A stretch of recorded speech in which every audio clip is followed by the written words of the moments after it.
Ouça a partir de agora o programa Acorda Bênção, com o pastor Amaro Correia. Ouça agora a voz do divino.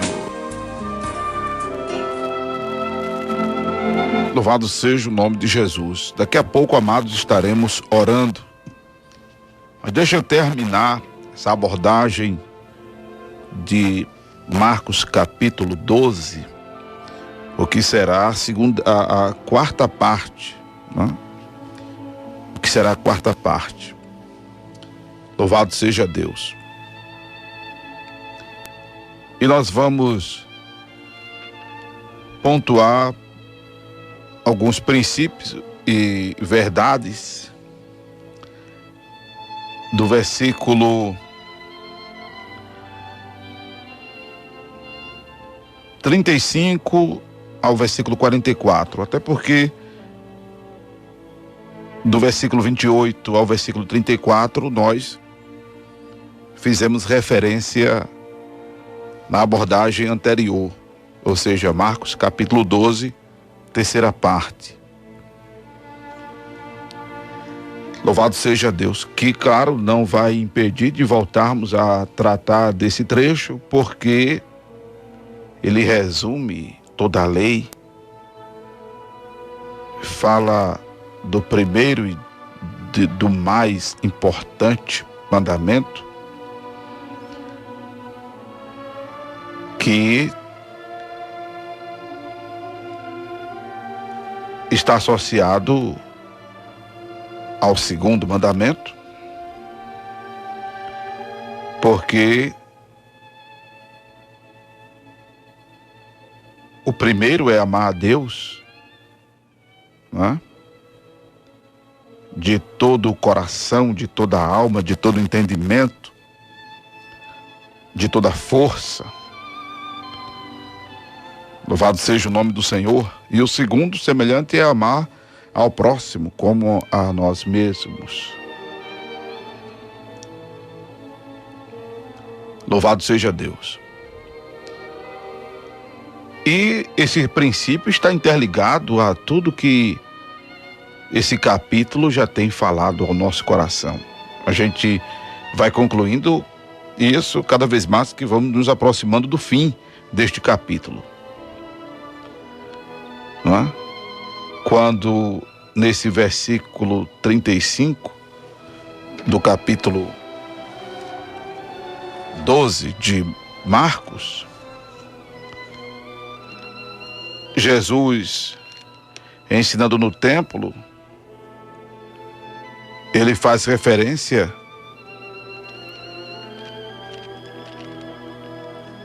a uma fala dos escribas, que o Cristo é filho de Davi,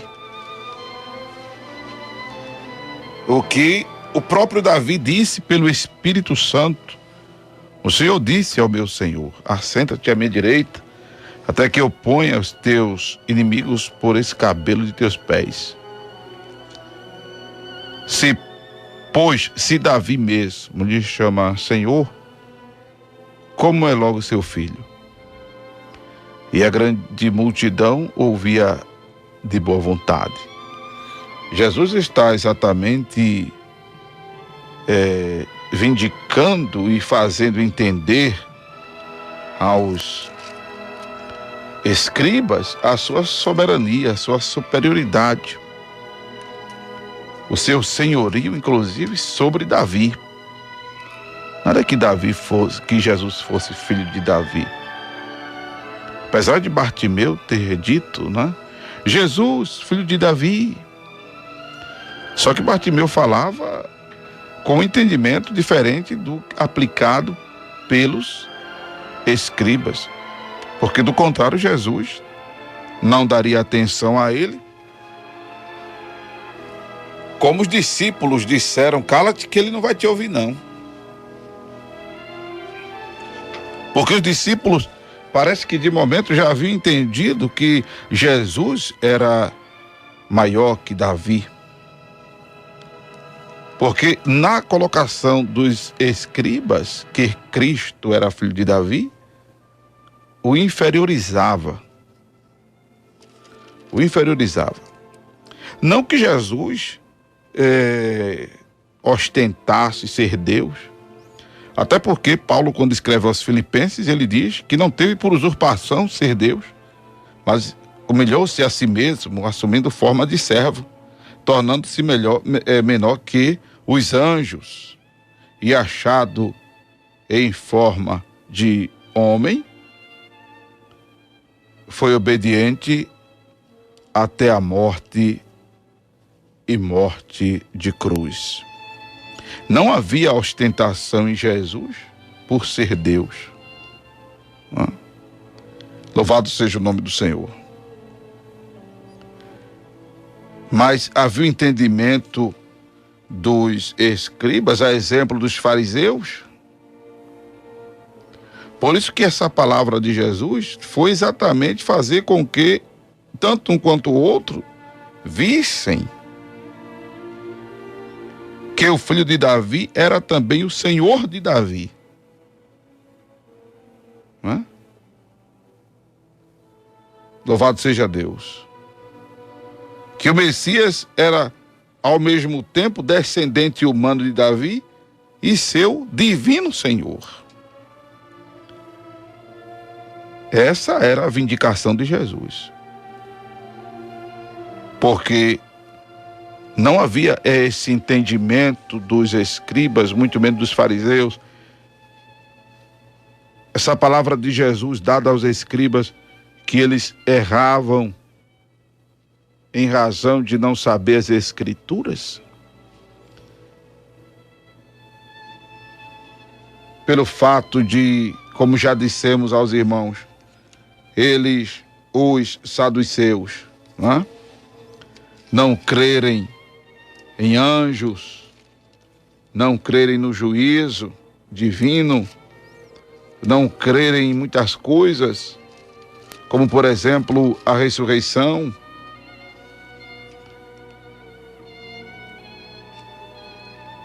Eles também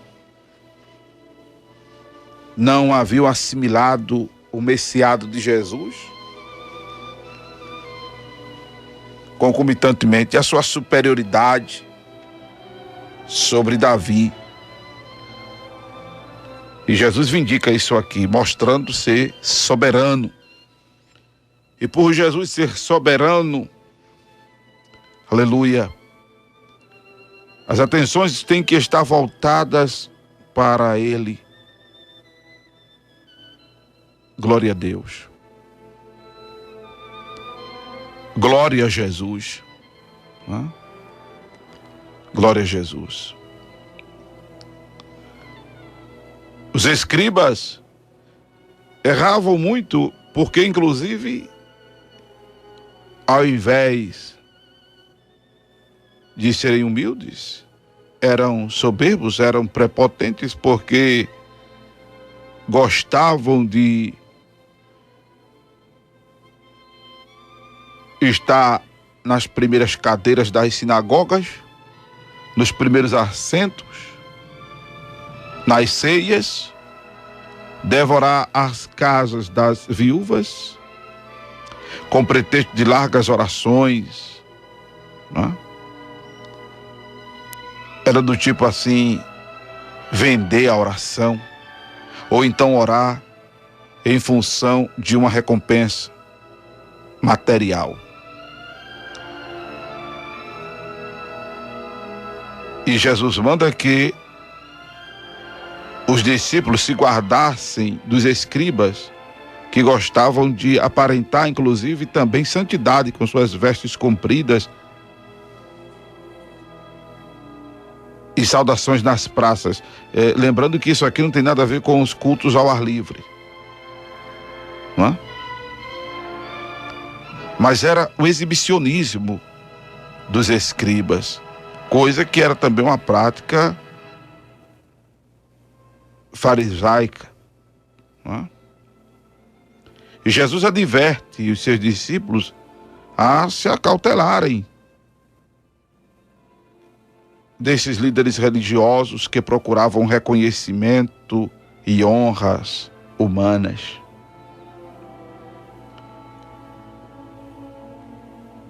Nós não devemos procurar reconhecimento e honras humanas. Louvado seja Deus. Ao contrário, devemos tributar ao Senhor toda a honra e toda a glória. Vindicar convergência das atenções para o Senhor.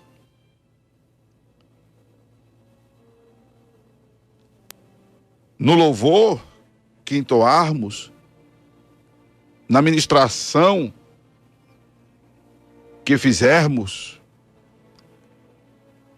na celebração que dirigirmos,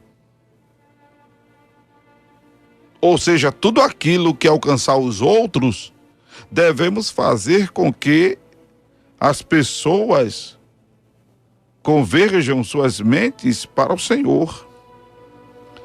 Louvado seja Deus. Devemos fazer com que as pessoas converjam suas atenções para o Senhor. Aleluia. Louvado seja Deus. Amém, amados?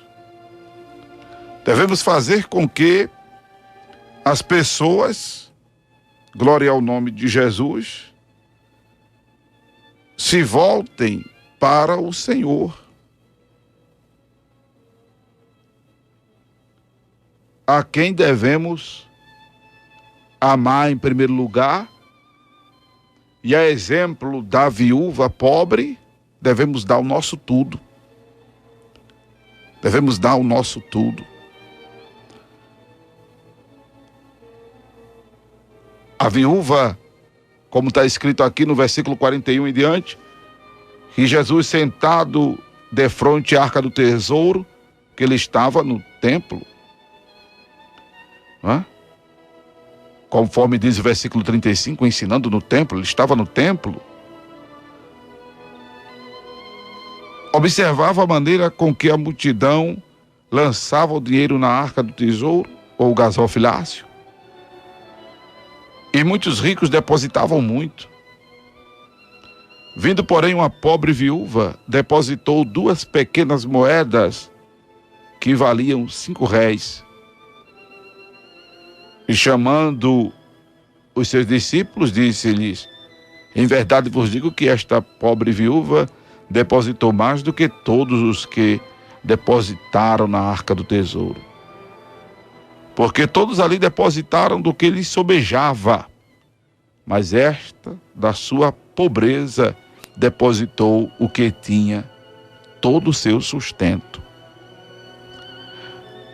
É interessante que Jesus observe, comparando a atitude das pessoas aqui, não pela quantidade da oferta, como eu já disse aqui muitas vezes aos irmãos que colaboram com o programa, que o valor da vossa oferta transcende a quantidade. O que significa dizer isso?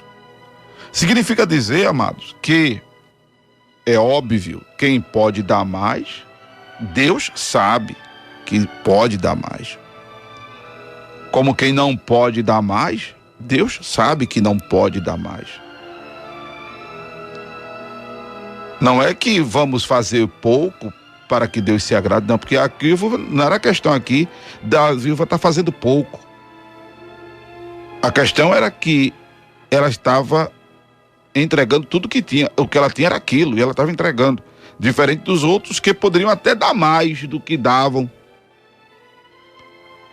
Poderiam até dar mais do que davam, mas davam, veja o que diz o versículo 44, do que lhes sobejava. Então é importante observar que não davam primazia, davam do que sobejava. Sobejava por que sobejar? Porque era dado do depois. Era dado do depois, que corresponde aos dias de hoje, depois de fazer feira, depois de pagar aluguel, depois de pagar cartão de crédito, depois de botar crédito em celular, depois de comprar bônus de internet, depois de pagar fatura de cartão, depois de fazer isso e aquilo outro, aí você parar. a minha oferta para o Senhor. Eu vou separar o meu dízimo. Eita, não dá para dar não. Não dá não para dar não. Por quê? Eu já paguei muita coisa. Aí entregar do que sobeja. Isso é entregar do que sobeja. Sobejo é sobra, irmão. Hã? Lembra de sobejaram 12 cestos cheios? É sobra. Deus não quer sobra. Deus não quer sobra de tempo. Deus não quer sobra de talento.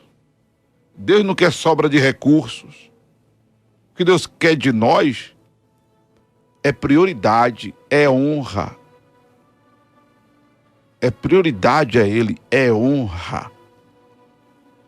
Eu me alegrei muito quando estive no culto recentemente. Só tinham 2 pessoas no culto.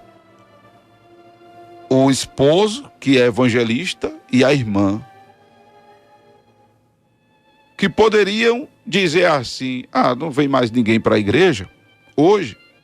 Vamos fechar o templo, a congregaçãozinha aqui, e vamos fazer um culto doméstico dentro de casa. Mas não. O compromisso de manter a igreja aberta de 7 às 9. Está ali o ministro e a humildade e a submissão da esposa, ouvindo ele. Eu cheguei no culto e vi aquela cena. Ao mesmo tempo fiquei triste porque só tinham 2 pessoas na igreja. Mas ao mesmo tempo fiquei muito alegre em ver vidas comprometidas com Deus. É isso que Deus quer de mim e de você, meu irmão, minha irmã. Comprometimento. Louvado seja o nome do Senhor Jesus. É isso que Deus quer de nós. Comprometimento. A grande questão aqui não era porque ela era viúva, simplesmente. Não era porque ela estava dando uma oferta menor. Não. É porque ela estava dando tudo do que tinha. Aquilo lhe faria falta. Lhe faria falta. Mas era o que ela tinha para dar ao Senhor. E só Deus sabe o que acontece. É porque a gente não vê uma continuidade da história dessa mulher. A gente não vê uma continuidade da história desta mulher. Não é? Mas a gente sabe que quando uma oferta é dada, glória a Deus, de coração, como está escrito em 2 Coríntios capítulo 9, louvado seja Deus.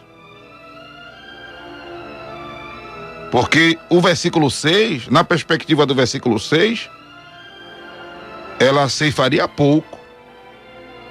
Ela ceifaria pouco, porque ela pouco ofertou. Não é? Mas no contexto do versículo 7, por estar fazendo conforme o propósito do coração, por estar fazendo com alegria, Deus certamente a fez abundar. Glória ao nome de Jesus. Deus a fez abundar para que ela tivesse em tudo ampla suficiência. Louvado seja Deus. Certamente o Senhor a fez abundar em tudo para toda a generosidade, conforme diz o versículo 11. A gente não tem um histórico do fim desta viúva, do que aconteceu a ela depois disso, mas é bem provável que isso aqui tenha se cumprido na vida dela. E se porventura não se cumpriu, ela fez o que era certo, porque ela fez inclusive sem barganha. Ela faz sem barganha. Louvado seja o nome do Senhor. A gente também não tem um histórico desta barganha dela, mas a mulher já era viúva. A imagem que a gente tem não é de uma mulher nova.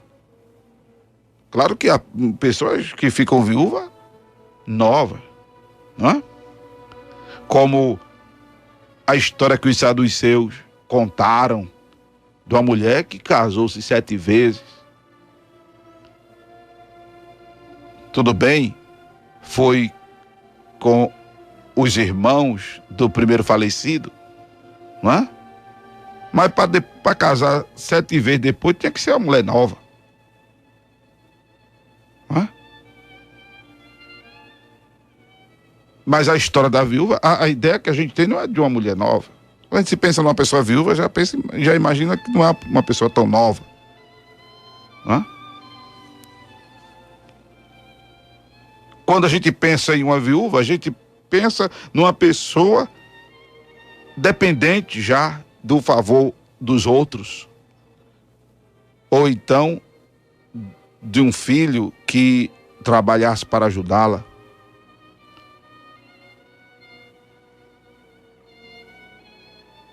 Porque as condições históricas, no contexto aqui de uma viúva, era de pobreza.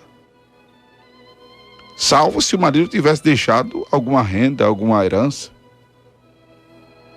Que aí, por sua vez, os escribas vinham e devoravam as suas casas. Não é? Eram os chamados... isso é uma palavra atribuída aos homens que casam com mulheres que têm recursos, não é? Os gigolôs. Não é? Mas ela deu o seu sustento, diz o versículo 44. Depositou o que tinha, todo o seu sustento, ou seja, não tinha mais nada então. Mas ela entregou ao Senhor. Ela achou que deveria fazer aquilo. Louvado seja Deus. Ela não deu sobra, ela não deu resto, não é? Para o Senhor. Você que está aproveitando a sua juventude, você diz que está aproveitando a sua juventude, em que você está aproveitando a sua juventude? A Bíblia diz, lembra-te do teu Criador nos dias da tua mocidade. Dedique ao Senhor essa força jovem que você tem. Louvado seja Deus. Dedique, amado irmão, amada irmã, o que vem à sua mão, com alegria ao Senhor. Não tenha Cristo como alguém inferior, como tinha os escribas. Pense em Jesus, aleluia, como o grande que Ele é. Louvado seja Deus. Pense em Jesus como o grande que Ele é. Amém? E honre ao Senhor com toda a sua alma, com todo o seu coração, com todo o seu entendimento, com toda a sua força. Louvado seja Deus.